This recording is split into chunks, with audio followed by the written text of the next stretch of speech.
জামানা মোবাইলে খাইছে জামানা ফেসবুকে খাইছে জামানা মোবাইলে খাইছে জামানা ফেসবুকে খাইছে অল্প বয়সের ছেলে মেয়ে প্রেমে জড়াইছে জামানা মোবাইলে খাইছে জামানা ফেসবুকে খাইছে বাবা বিকেল বেলায় ছেলে বলে যাসের কোথায় ছেলে বলে সোনার মতো সময় এখন নাই সন্ধ্যায় বেলায় বসে বসে তারা ফ্রি ফায়ার খেলছে জামানা মোবাইলে খাইছে জামানা ফেসবুকে খাইছে বিবাহিতা মেয়ে যখন ফেসবুকে ঢোকে হ্যান্ডসাম ছেলে দেখলে সে তো প্রেমে পড়ে স্বামী বাচ্চা সব রাখিয়া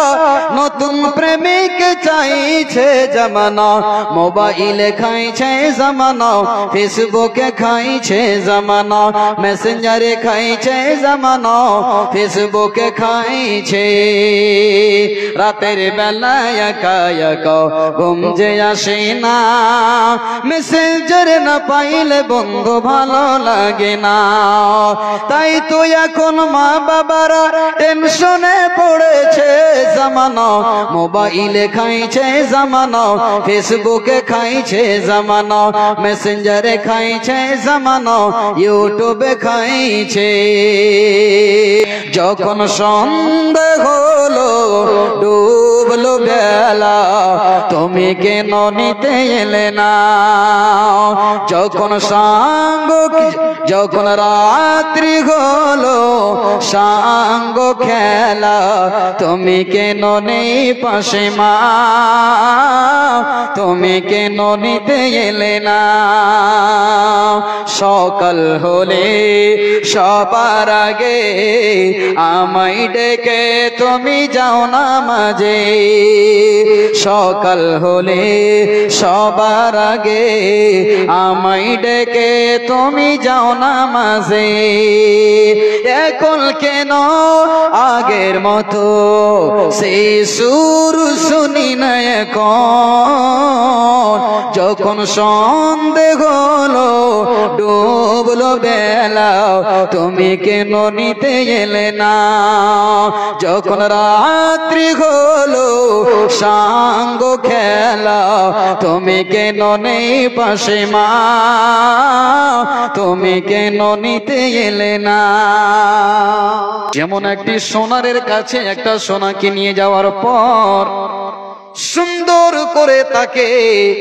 আগুনে গরম করে পিঘলানোর পর ডিজাইন করে মেশিনে চেপে হাতুড়িতে মেরে মেরে কানের বালি নাকের ফুল কানের দুল বন্ধু আমার সুন্দর করে সাজিয়ে দেওয়ার পর একটা প্লাস্টিকের ডাব্বাতে একটা সুন্দর লাল কাপড়ের ভিতরে ক্যাশম দিয়ে তাকে প্যাক করে বিক্রি হবে কততে তার বিক্রি হবে 1 লক্ষ 1.5 লক্ষ টাকা ভরিতে ওজন হবে ভাই আমার বন্ধু আমার আমার আল্লাহ তাআলা বলছে সারা পৃথিবীর মানুষ রে তোমাদের ঈমানকে আমি আল্লাহ পরীক্ষা করব কে পূর্ণ মুমিনের মানুষ রয়েছে যাদের ঈমানকে পরীক্ষা করব যারা আমার মুমিন বান্দা হবে তারা ঈমান হারা হবে না তারা আল্লাহর প্রতি ঈমান রাখবে ঈমানের উপরে অটল থাকবে ঈমানের উপরে তারা অটল থাকবে কায়েম থাকবে যতই জুলুম নির্যাতন নিপীড়ন আসুক না কেন ওই সমস্ত মুমিন বান্দারা কোনদিন দিনকে তারা ছেড়ে দিতে পারে না আল্লাহ তাবারক ওয়া তাআলা এইজন্য সারা বিশ্বের মানুষকে আল্লাহ তাবারক ওয়া তাআলা আমলাবাড়ি মিলিকটোলা ডালখোলার মানুষকে নয় পশ্চিমবঙ্গের মানুষকে নয় সারা পৃথিবীর মানুষকে আল্লাহ তাবারক ওয়া তাআলা প্রথমেই মেসেজ করে দিয়েছেন মুমিন যদি হও রে বান্দা তবে আল্লাহ আমি তোমাকে তোমার ঈমানকে যাচাই করব মাঝে মাঝে তোমাদের উপরে বিপদ আসবে তোমাদের ওপরে মাঝে মাঝে বিপদ আসবে, মাঝে মাঝে তোমাদের কাছে হুমকি আসবে। যদি তোমরা মুমিন হও তবে তোমরা কোনোদিন আল্লাহর ওপরে ভরসা থেকে তোমরা নিরাশ হয়ে যাবে না। সব সময় তোমরা আল্লাহর প্রতি ভরসা রাখবে। রব্বুল আলামিন, আমি তো তোমারই বান্দা, আমি তো সামান্য ঈমানের মানুষ। আমাদের পূর্বে যে সমস্ত নবীগণ, ওলিগণ, রাসূলগণ চলে গেছেন, আল্লাহ তাদের অপরে একের পর এক কতই না নির্যাতন এসেছে, জুলুম এসেছে। রব্বুল আলামিন গো, তারা তো ঈমান ছেড়ে চলে যায়নি। আল্লাহ তাবারাক ওয়া তাআলা, আমরা হে আল্লাহ, তুমি আমাদের ঈমানকে মজবুত করে দাও, আমরা যেন ঈমান হারা না হয়ে যাই। আল্লাহ তাবারাক ওয়া তাআলা বলছেন, মুমিন তোমাদের ঈমানকে পরীক্ষা করব। তুমি যদি পূর্ণ মুমিন হতে পারো তবে তুমি ধৈর্য ধরবে, সবর করবে। হে আমার দ্বীনি বাপজানেরা আমার, আল্লাহ তাবারাক ওয়া তাআলা এবার সূরা বাকারার ভিতরে আল্লাহ বলছেন, বিসমিল্লাহির রহমানির রহিম, ওয়ালানাবলুওয়ান্নাকুম বিশাইইম মিনাল খাউফি ওয়াল জু'i ওয়া নাকসিম মিনাল আমওয়ালি ওয়াল আনফুসি ওয়াস সামারাতি ওয়া বাশশিরিস সাবিরিন। আমার আল্লাহ তাবারাক ওয়া তাআলা পবিত্র কোরআনে আমার আল্লাহ বলছেন, হে সারা পৃথিবীর মানুষ যারা বিশেষ করে ঈমান এনেছো, ওয়ালানাবলুওয়ান্নাকুম, নিশ্চয় লাম তাকিদ দিয়ে আমার আল্লাহ বলছেন, নিশ্চয় আমি তোমাদেরকে পরীক্ষা করব, মিনাল খাউফি, ভয় দিয়ে, ভয় দিয়ে তোমাদের পরীক্ষা করব। এক নাম্বার, এবার বলবেন মাওলানা ভয় কিছুদিন আগে আমরা শুনেছি, দেখেছি আসামের মাটিতে অনেকগুলো মানুষকে ডিটেনশন ক্যাম্পে তাদেরকে বন্দী করা হয়েছিল, কি হয়নি বলুন? ও মুসলমান, পশ্চিমবঙ্গের মুসলমান, আজকে আমাদের পশ্চিম বাংলায় SIR নিয়ে মাথা গরম হয়ে আছে কি নাই, কথাটা বলেন? ও মুসলমান, কতগুলো মানুষ রাতের বেলায় বিছানায় ঘুমাতে যায়, ঘুম হয় না, চিন্তায় তার জন্য ঘুম হারাম হয়ে গেছে। মাওলানা কি হবে আমার যদি 2002 এর লিস্টে আমার বাবার নাম না থাকে? আমাকে তাহলে তো দেশ থেকে বিতাড়িত করে দেওয়া হবে, আমাকে চলে যেতে হবে। আমার আল্লাহ বলছেন, মুমিন রে, শুধু তোমাদের উপরে এই ধরনের হুমকি ভয় এরকম তোমাদের উপরে ধাতা নিয়ে আসে না। তোমাদের পূর্বে যারা মুমিন ছিলেন, ঈমানওয়ালা ছিলেন, আমি আল্লাহ তাদেরকেও আমি আল্লাহ ঈমান পরীক্ষা করেছি ভয় দিয়ে। তারা কোনদিন ঈমান হারা হয়ে যায় না। ঈমানদার ছিলেন, তাদের উপরে বিভিন্ন যে দোস্ত বলেছেন, একবার বলুন সুবহানাল্লাহ। আল্লাহর বন্ধু হওয়া অত সহজ কথা নয়। আজকে যদি একটা মেম্বারের আপনি ডান হাত হয়ে যান, একটা যদি প্রধানের যদি আপনি চামচা হয়ে যান বা হয়ে যায়, তবে সে সব সময় বড় আনন্দিত গৌরব মনে করে, আমি তো হলাম প্রধানের ডান হাত, আমি না হলে সমাজের কোনো কাজ হবে না। তবে বন্ধু রে, আল্লাহর স্বয়ং বন্ধু হওয়া অত সহজ কথা নয়, যার নামটা হলো হযরতে ইব্রাহিম আলাইহিস সালাম। দিনের দাওয়াত দিলেন, বাপ হলেন মূর্তি পূজক, মূর্তি তৈরি করে, যেমন হিন্দু বেধর্মীরা মূর্তি বানায়, দেব দেবীকে কাদা দিয়ে মাটি দিয়ে সুন্দর ডিজাইন করে রং দিয়ে সুন্দর করে দেব দেবীগুলোকে সাজায়, সাজায় না বাপজানের আমার? আজার ইব্রাহিমের আব্বা ছিল মূর্তি পূজক এবং তিনি ছিল কারিগর বানাবার, এবং ওই মূর্তিগুলোকে মার্কেটে বিক্রি করা হতো।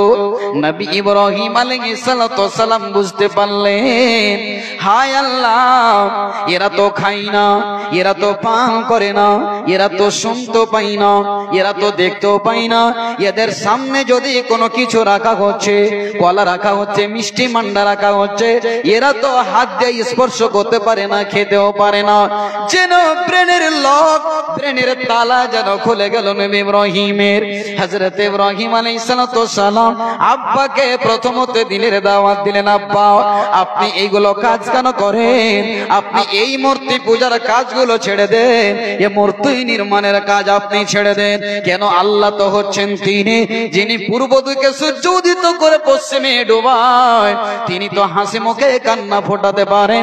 তিনি হচ্ছেন আল্লাহ, যিনি পূর্বের মালিক, পশ্চিমের মালিক, সারা বাদশাহীর মালিক আল্লাহ। দুনিয়াকে তুমি ঈমান নিয়ে এসো আব্বা, এই সমস্ত মাটির তৈরি করা দেব দেবীর তুমি পূজা ছেড়ে দাও। যখনই দিনের দাওয়াত দিলেন নবী ইব্রাহিম, বাবা হুমকি দিল, বেটারে তুই আমার বাবা নস, আমি তোর বাবা, আমি তোর জন্মদাতা পিতা। এই বেটা ইব্রাহিম, এই ধরনের কথা তুই যদি বলিস তো আমি বাবা হলেও তোকে ছেড়ে দিব না।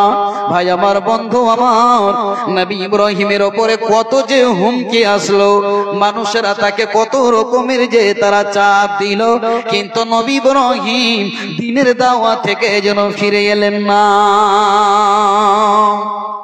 লম্বা ইতিহাস, মাদ্রাসা একটা কিতাব পড়ানো হয় কাসাসুন নবিয়্যিন। এই নবী ইব্রাহিমের ব্যাপারে বিস্তারিত আলোচনা করা হয়েছে, ঘটনাগুলো, কিসসাগুলো শর্টে বলছি। অবশেষে যখন মানুষেরা সহ্য করতে পারল না, এবার নবী ইব্রাহিমকে দুনিয়া থেকে বিদায় করে দেওয়ার জন্য যেন তারা ষড়যন্ত্র আঁকলো। কি করে ইব্রাহিমকে দুনিয়া থেকে বিদায় করা যায়? ইব্রাহিমকে এবার যেন দুনিয়া থেকে বিদায় দেওয়ার জন্য তারা যেন সুন্দর করে লকড়ি জমা করলো, আর লকড়ি জমা করে ওখানে আগুন জ্বালিয়ে দিল। ওই ইব্রাহিমকে যেন ওই আগুনে ফেলে দিবে, আর আগুনে ফেলে দিয়ে নবী ইব্রাহিমকে দুনিয়া থেকে বিদায় করে দেবে। ও মুসলমান, আপনি ভাবছেন সুন্দর করে সাজিয়ে দাও দাও করে জ্বলছে আগুন, ওই জ্বলন্ত অগ্নিকুণ্ডে নবী ইব্রাহিমকে যেন ফেলে দিল। ও মুসলমান, আল্লাহ তাবারক ওয়া তাআলা আরশ আজিম থেকে এই দৃশ্য দেখে যেন আল্লাহ অবাক। আল্লাহ তাবারক ওয়া তাআলা আগুনকে এবার সম্বোধন করে বললেন, কুল্লা ইয়া নারু কুনি বারদাও ওয়া সালামান আলা ইব্রাহিম। আগুন রে, কাকে দেওয়া হয়েছে তুই জানিস? আমার বন্ধু, আমার দোস্ত ইব্রাহিমকে তোর ভিতরে রাখা হয়েছে। কুল্লা, আল্লাহ বলছেন আমি বললাম, ইয়া নারো, হে আগুন, এ আগুন তুই শুনে নে, আমার বন্ধু, আমার মানে হচ্ছে ঠান্ডা, সালাম মানে হচ্ছে শান্তি। আল্লাহ তাবারক ওয়া তাআলা বলে দিলেন, ওরে আগুন তুই বেশি গরম হবি না, বেশি ঠান্ডাও হবি না, এমন এসি ভাবে হয়ে যাও, এয়ার কন্ডিশন হয়ে যাও। আমার বন্ধু ইব্রাহিমকে যেন কিঞ্চিত পরিমাণ কষ্ট না হয়। আল্লাহর আদেশ হয়ে গেল, আগুন যেন অটোমেটিক এমন সুন্দর ভাবে হলো, নবী ইব্রাহিম আগুনের ভিতরে আরামের সহিত বসে থাকলেন। নবী ইব্রাহিমের একটা পশম পর্যন্ত জ্বলল না, জ্বলল না। একবার বলুন আলহামদুলিল্লাহ। ঈমানের পথে অবিচল থেকে আমার তোমারই কাছে মিনতি আমার, হে প্রভু দয়াময়। ঈমানের পথে অবিচল থেকে আমার মরণ যেন হয়। আল্লাহ রাব্বুল আলামিন বললেন, সারা পৃথিবীর মুমিন শুধু তোমাদের উপরে নির্যাতনের পাহাড় পড়বে না, তোমাদের পূর্বপুরুষ যারা নবী ছিলেন তাদের উপরে কত রকমের জুলুম হয়েছিল। ঈমান তারা ছেড়ে দেননি, ধৈর্যের বাঁধকে তারা মজবুত করে ধরেছিলেন। ছুটাছুটি, রাতের বেলায় শুয়ে চোখে ঘুম আসে না।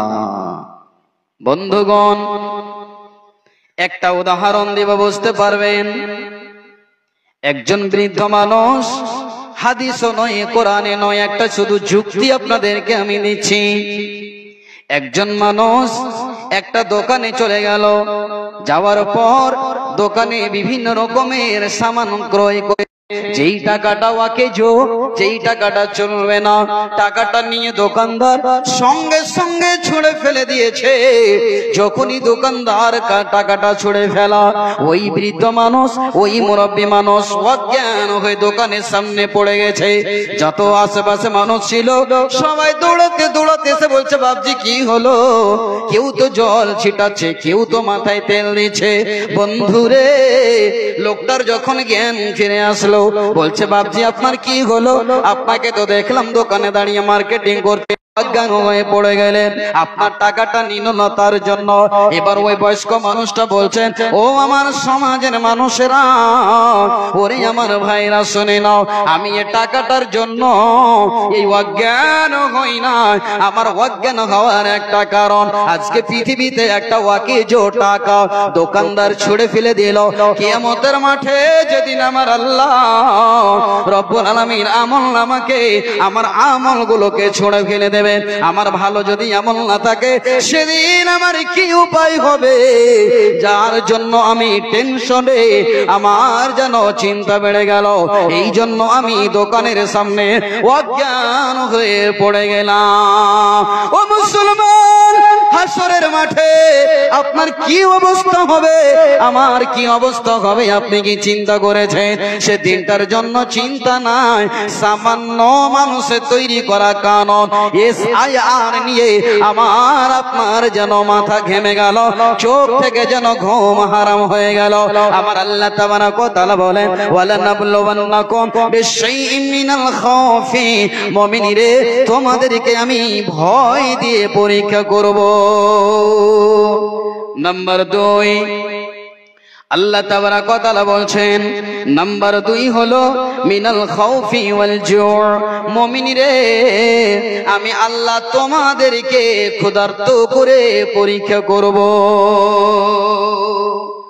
নবীদের কত কষ্ট, নবীদের পেটে ছিল না খাবার, সপ্তাহ দিন মাস গত হয়ে যেত, বাড়িতে চুলায় আগুন জ্বলতো না। বলুন সুবহানাল্লাহ। আল্লাহ আমাদেরকে কত সুখ দিয়েছেন। বাড়িতে রাখা আছে ফ্রিজ, বাড়িতে রাখা আছে একটা জায়গায় মাংস, একটা জায়গায় রান্না করা আছে মাছ, একটা জায়গায় রাখা আছে আপেল, একটা জায়গায় রাখা আছে কলা, কত রকমের বিভিন্ন খাবার। ও মুসলমান, আল্লাহ তাবারাক ওয়া তাআলা আমাদেরকে কত সুখ দিয়েছেন বন্ধুরে। এমন একটা দিন ছিল যেই দিন মানুষ সপ্তাহ দিন, 15 দিন, 1 মাস ভাত চোখে দেখতে পাইনি। কথা ঠিক কিনা?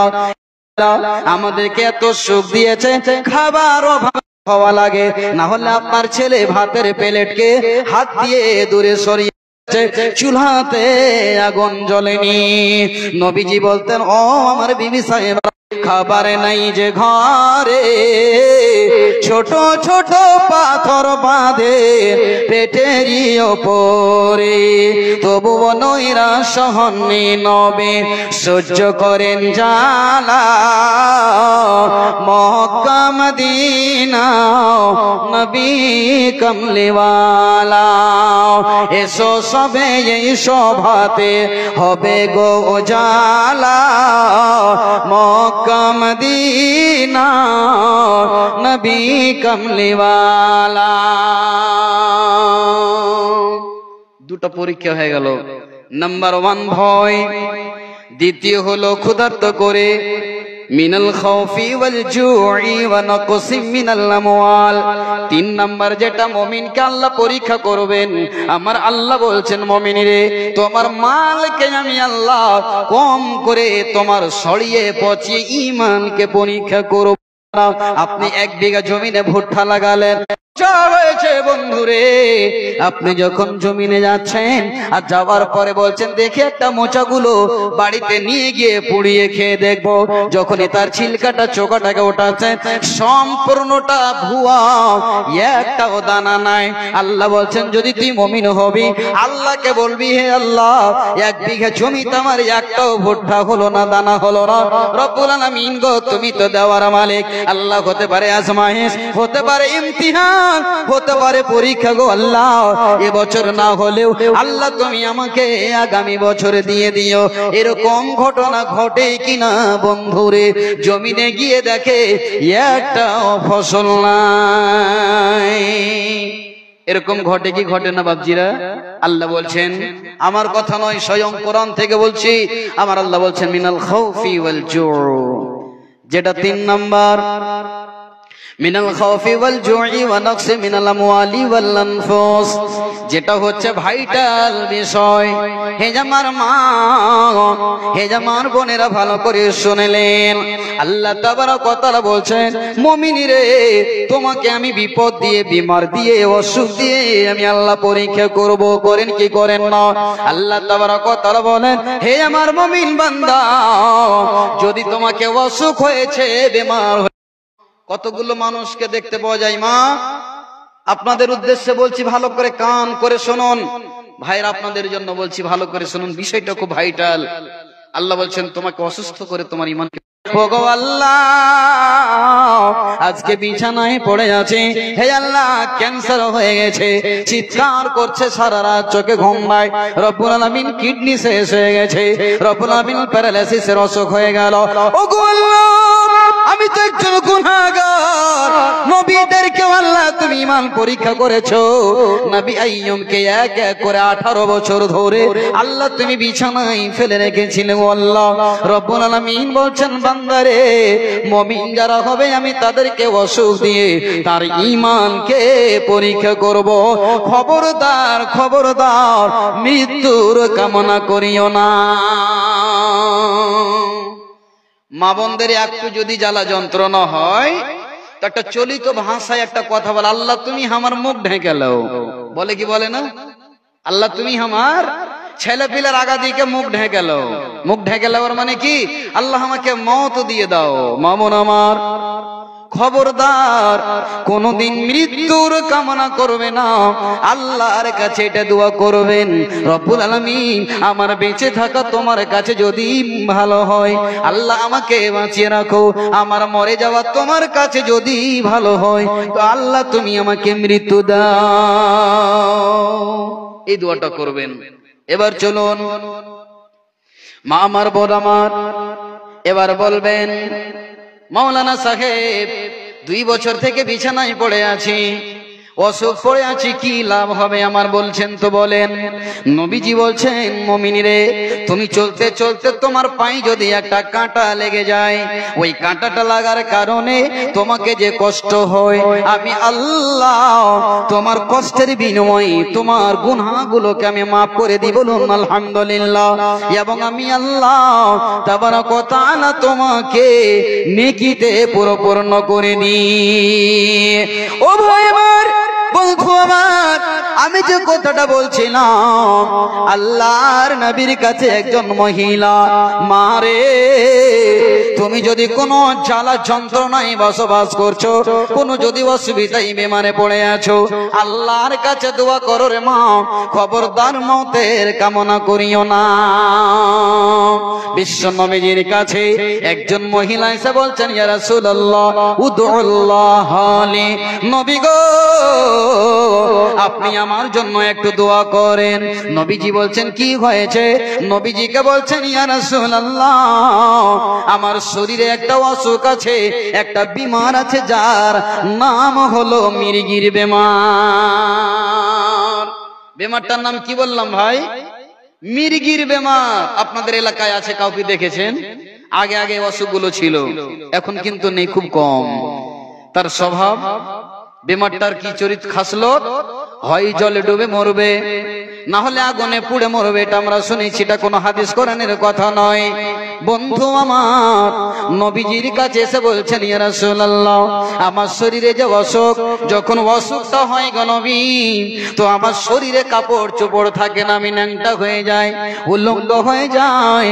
দয়ার নবী আমার জন্য একটু দোয়া করেন যেন আল্লাহ আমার এই অসুখটাকে দূরে সরিয়ে দেয়।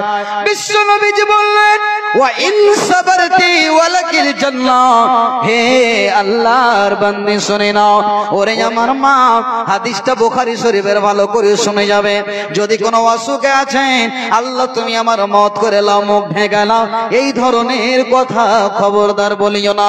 বিশ্ব নবীজির কাছে এসে বলছেন, নবী গো, আমাকে এইরকম অসুবিধা আছে, একটু দোয়া করেন, আল্লাহ যেন আমার বিমারটাকে ভালো করে দেয়। নবী কি বললেন? পবিত্র ভাষায় নবীজি বলছেন, ওয়া ইন সাবারতি ওয়ালাকিল জান্নাহ, হে আল্লাহর বান্দী, তুমি যদি ধৈর্য ধরতে পারো, সবুর করতে পারো, তবে আল্লাহ তোমাকে এর বিনিময়ে জান্নাত দান করবে। বলুন সুবহানাল্লাহ। চমকে উঠে গেল সেই মহিলা, ওগো দয়ার নবীজি, তবে আমার একটা আর আপনার কাছে অভিমান, একটা দরখাস্ত।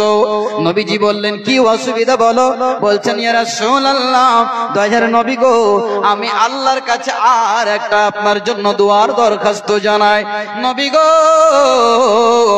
অসুখ ভালো হতে আমি চাই না গো দয়ার নবী, এই অসুখে থাকার কারণে যদি আমি জান্নাত পেয়ে যাই, তবে এর চেয়ে খুশির কথা পৃথিবীতে কি হতে পারে? আল্লাহ নবী, একটু আমার জন্য দোয়া করেন তো। আল্লাহ রাসূল, ইন্নী আতাকাশফু, হে দয়ার নবী, নবী গো, আমি একজন মহিলা মানুষ, আমার ইজ্জত বলে জিনিস আছে। যখন অসুখটা শুরু হয়ে যায়, তখন আমি মাটিতে গড়াগড়ি করি, ধুনাধুনি করি। আল্লাহর নবী, আমার জন্য একটু দোয়া করে দে, যাতে আজকের ডেট থেকে, তারিখ থেকে অসুখটা উঠতে গেলেও আমার শরীর থেকে কাপড়গুলো যেন খসে না যায়। এই দোয়াটা আল্লাহর দরবারে আপনি করেন। আল্লাহর নবী বললেন, ঠিক আছে, যাও বাড়ি, আমি তোমার জন্য আমার রবের কাছে দোয়া করছি, অসুখ উঠলে তোমার আর শরীর থেকে কাপড় খসে যাবে না। বলুন একবার সুবহানাল্লাহ। মহিলা বাড়ি ঢুকতে নেই, তার আগেই রাসূলের দোয়া আল্লাহর কাছে কবুল হয়ে গেল। বলুন আলহামদুলিল্লাহ। ভাই আমার, বন্ধু আমার, এই ঘটনাটা কেন বললাম?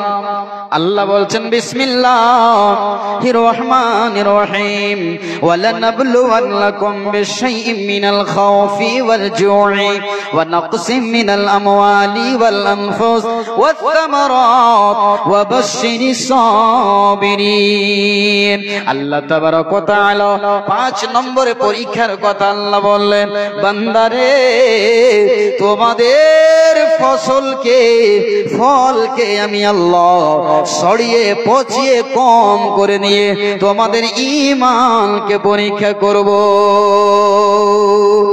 পৃথিবীতে কতগুলো মানুষকে দেখতে পাওয়া যায়, নতুন নতুন নামাজ ধরেছে, বাড়ির এক জোড়া বল ছিল, মারা গেল।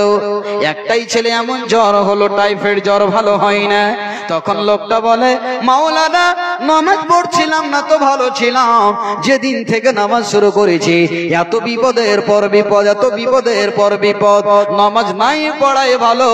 আমার আল্লাহ বলছেন, মুমিন রে, আমি তোমার ঈমানকে পরীক্ষা করব, ঈমান হারা তোমরা হয়ে যেও না। আল্লাহ মুমিনকেই পরীক্ষা করে। আল্লাহ অবশেষে বলছেন, যারা ধৈর্য ধরবে, আল্লাহ অবশেষে পুরস্কারের কথাটা আবার বলছেন, ওয়া বাশশিরিস সাবিরিন। আল্লাহ বলছেন, মুমিন রে, তুমি জান্নাতের সুসংবাদ নিয়ে নাও, ধৈর্য ধারণকারী নাও, তোমরা জান্নাতের সুসংবাদ নিয়ে নাও। কেন বললাম? হে আমার মা, হে আমার আব্বারা, শুনলেন, আল্লাহ যদি কাউকে মুসিবতে ফেলে রেখেছেন, ধৈর্য ধরে ইমতিহানে যদি সবুর করে লয়, আল্লাহ তার বিনিময়ে আল্লাহ জান্নাত দেবেন। বুখারীর হাদিস, একটা হাদিস বলছি, তবে বুঝতে পারবেন যারা মুসিবতে পড়ে আল্লাহ তাদেরকে কি করেন, এর প্রতিদান, এর জাযা, এর বদলা কিয়ামতের মাঠে দেবেন। আল্লাহ তাবারক ওয়া তাআলা রব্বুল আলামিন কিয়ামতের দিন এক ধরনের মানুষকে নিয়ে আসা হবে আল্লাহর সামনে। ওই লোকগুলো হবে কারা? যাদের দুটি চোখ ছিল না পৃথিবীতে, অন্ধ চক্ষুহীন আল্লাহর বান্দা। ওই লোকগুলোকে ডাকবে, ডাকার পর আল্লাহ বলবেন, বান্দারে তোমাদের কিছু চাওয়ার আছে কি বলো? তখন অন্ধ লোকগুলো বলবে, রব্বুল আলামিন পৃথিবীতে আমার মূল্যবান জিনিস ছিল না, যেই মূল্যবান বস্তুর নাম হলো চোখ। আমি আল্লাহ তাবারক ওয়া তাআলা পৃথিবীতে আমার বিবির চেহারা দেখতে পাইনি, আমার সন্তানের মুখ দেখতে পাইনি। রব্বুল আলামিন গো, আমি সবর করেছিলাম, ধৈর্য ধরেছিলাম। আল্লাহ তাবারক ওয়া তাআলা বলবেন, রে আমার বান্দা তুমি না শুকর করনি, আমার শুকরিয়া আদায় করেছিলে, যার কারণে আমি আল্লাহ তোমাকে জান্নাতের সুসংবাদ দিলাম। ওই অন্ধ মানুষটাকে আল্লাহ তাবারক ওয়া তাআলা কিয়ামতের মাঠে তাকে জান্নাতে দেবে। পরীক্ষা বনাম ধৈর্য। আল্লাহ একজন মুমিন যদি সে মুমিন বান্দা হয়, আল্লাহর যদি গোলাম হয়, আর দুই চোখের অন্ধ হয়, আর সে যদি ধৈর্য ধরতে পারে, আল্লাহ তাবারক ওয়া তাআলা বলছেন দুটি চোখের বিনিময়ে তোমাকে জান্নাতের সুসংবাদ দেওয়া হলো। বলুন সুবহানাল্লাহ। এবার আমার বক্তব্যের উপস্থাপনাটা এখান থেকে শেষ। এবার আসল যেটা বক্তব্য বিষয়, আল্লাহ তাবারক ওয়া তাআলা বলছেন, মুমিন তোমার উপরে সময়ে সময়ে হুমকি আসবে, অনেক রকমের পরীক্ষা আসবে, তোমাকে ধৈর্য ধরতে হবে। আচ্ছা ভাই, পৃথিবীতে বলুন তো, যিনি সারা বিশ্বের নবী, দয়ার কান্ডারি, ইয়াতীমের বন্ধু জনাবে মুহাম্মদুর রাসূলুল্লাহ সাল্লাল্লাহু আলাইহি ওয়াসাল্লাম কি অপরাধ করেছিলেন বলুন তো? আমার নবী কোন অপরাধ করেছিলেন? একজন কেউ বলেন তো অপরাধ করেছিলেন? কারো পাকা ধানে নবী মই দিয়েছিলেন? কাউকে কটু কথা বলেছিলেন, দুঃখ দিয়েছিলেন? দেননি। একটাই অপরাধ, দ্বীনের দাওয়াত দেওয়ার জন্যই। কথা ঠিক কিনা বন্ধু আমার? বিশ্ব নবীকে পৃথিবী থেকে বিদায় করে দেওয়ার জন্য আল্লাহ তাবারক ওয়া তাআলা তার ব্যাপারে সুন্দর করে চিত্রটা অঙ্কন করছেন। আল্লাহ বলছেন, মুমিনেরা তোমাদেরকে ভয় দিয়ে পরীক্ষা করব। বিশ্ব নবীজি যখন তিনি দ্বীনের দাওয়াত দিতে শুরু করলেন, মানুষেরা যেন দলে দলে ইসলামে যেন দীক্ষিত হতে লাগলেন, ইসলাম কবুল করলেন, তখন লোকেরাকে জ্বলন হলো, হাসাদ হলো, হিংসা হলো। এই আব্দুল্লাহর বেটা, আমিনার বেটা, আবু তালিবের ভাতিজাকে আর দুনিয়াতে রাখতে হবে না, যার বাপ নাই মা নাই, ইয়াতীম ছেলে আব্দুল্লাহর বেটা মুহাম্মদ, আবার সেই নিজের কেমন নিত্য নতুন দ্বীনের দাওয়াত দিচ্ছে। যদি এই বেশি দিন কিছু বেঁচে থাকে, তবে আমাদের দ্বীনকে তারা মিটিয়ে দেবে। এটা চক্রান্ত করলো আবু লাহাব, আবু জাহাল, উতবা, শাইবা। তারা এমন ভাবে মিটিং করলো দারুন নাদওয়াতে বসে, মুহাম্মদকে পৃথিবীতে আর রাখা যাবে না। কেউ বলছে দেশ থেকে বিতাড়িত করে দাও, কেউ বলছে জিন্দেগির মতো তাকে কায়দ ঘরে রেখে দাও, কারাঘরে বন্ধ করো, কেউ বলছে না, তাকে দুনিয়া থেকে বিদায়ী করে দিতে হবে। চূড়ান্ত সিদ্ধান্ত পাস হয়ে গেল, মুহাম্মদকে দুনিয়া থেকে বিদায়ী করে দিতে হবে। এটাই সবাই মিলে বসে মিটিং পাস করলো। এই দিকে আল্লাহ তাবারক ওয়া তাআলা চক্রান্ত দেখছেন। জিবরিল আমিনকে দিয়ে সঙ্গে সঙ্গে আমার নবীকে মেসেজ দিয়ে দেওয়া হলো, নবী মুহাম্মদ তোমার পিছনে এরা হাত পা ধুয়ে লেগেছে, তুমি তৈরি থাকো। জিবরিল আমিন তোমার কাছে যখনই আসবে, তুমি আবু বকরকে সঙ্গে নিয়ে মক্কা থেকে মদিনার পথে পাড়ি দিবে। রাসূলকে মেসেজটা দিয়ে দেওয়া হলো। ভাই আমার, 1 নয় 2 নয়, 14 জন আল্লাহর দুশমন নবীর বাড়িকে ঘেরাও করেছে। সকলের হাতে রয়েছে, সবারই হাতে রয়েছে খোলা তরবারি। মুহাম্মদ যখনই বের হবে, সঙ্গে সঙ্গে তরবারি চালিয়ে দিয়ে নবীকে বিদায় করে দেব। এই জন্য বড় আশাধারী হয়ে আল্লাহর দুশমনেরা সেই জায়গাতে যেন দাঁড়িয়ে আছে। সকাল হয়ে গেল, আল্লাহর নবীকে বলে দেওয়া হয়েছিল, নবী গো তুমি সূরা ইয়াসিনের একখানা আয়াত তিলাওয়াত করো। আল্লাহ বলছেন, বিসমিল্লাহির রহমানির রহিম, ওয়া জাআলনা মিন বাইনি আইদিহিম সাদ্দা ওয়া মিন খালফিহিম সাদ্দা ফাআগশাইনাহুম ফাহুম লা ইউবসিরুন। ও নবী, হে আমার বিশ্ব নবী, আমার বন্ধু জিবরিল আমিন এসে বললেন, নবী হে, তোমার বাড়ির চারিপাশে ওই হারামুদ্দাহারেরা, মালাউন শয়তানেরা, আল্লাহর দুশমন তোমার বাড়িকে ঘেরাও করেছে। তুমি যখনই বের হবে রে মুহাম্মদ, তোমাকে দুনিয়া থেকে বিদায় করবে, এই আয়াতটাই পড়ো, আর পড়ে নেওয়ার পর এক মুষ্টি মাটি নাও, আর চারিদিকে তুমি বিসমিল্লাহ বলে ছিটিয়ে দাও। আল্লাহ তাবারাক ওয়া তাআলা বিশ্ব নবীকে এমনই মুজিজা দিয়েছিলেন, এক মুষ্টি মাটি ছিটালে সকলের চোখে গিয়ে পৌঁছিল। বলুন সুবহানাল্লাহ। ওই মাটিতে কি ছিল আল্লাহ ভালোই জানেন। সবাই যেন চোখ কচলাতেই থাকলো, চোখ বন্ধ হয়ে গেল, চোখ কচলাতে থাকলো। বিশ্ব নবী আমার দয়ার কান্ডারে যেন নিরাপদে ইতমিনানের সাথে নবী আমার তাদের সামন দিয়ে বের হয়ে চলে গেলেন, কেউ তাকে দেখতে পেল না। একবার বলুন সুবহানাল্লাহ। সকাল হয়ে গেল, ওই নবী বের হয় না কেন, মোহাম্মদ কোথায় গেল? বড় আশাদারি হয়ে আছে, সূর্য উঠে গেল, নবী বের হয় না কেন রে, মোহাম্মদ কোথায় গেল বল। তারা আশেপাশে এই আলোচনা শুরু করে দিল। অবশেষে দেখছে ঘরে ঢুকে দেখতো, দেখি নবী তো আলীকে শুইয়ে দিয়েছিলেন চাদর দিয়ে ঢাকা। এরা বড় খুশি, বড় আনন্দ, বড় উল্লাস। যাক, শিকার পেয়েছি, 100 খানা উটের ইনাম পেয়ে যাব। হযরতে আলীকে দেখছেন যে সে যেন চাদর পরে শুয়ে আছেন রাসূলের, আল্লাহর নবীকে মনে করে এরা বড় খুশি। চেহারা থেকে যখন কাপড়টা দূরে সরিয়েছে, দেখছে মোহাম্মদ নাই, মোহাম্মদের জায়গাতে আলী শুয়ে রয়েছে। এত পাড়া গরম হলো, এত ক্ষুণ্ণ হলো, এত মেজাজ কড়া হলো। ও আলী, বল বল, মোহাম্মদ কোথায় গেছে বল, মোহাম্মদ কোথায় গেছে বল, না হলে তোকে পৃথিবী থেকে বিদায় করে দেওয়া হবে। হযরত আলী বলছেন, আমি বলতে পারবো না, বলতে পারবো না। হযরত আলীকে তারা মারধর করলো, বেইজ্জতি করলো, মাটিতে টানা হেঁচড়া করলো, অপমান করলো। বন্ধুরে আমার বলার উদ্দেশ্য, আমার আল্লাহ বলছেন, মুমিন রে, তোমাদেরকে ভয় দিয়ে পরীক্ষা করা হবে।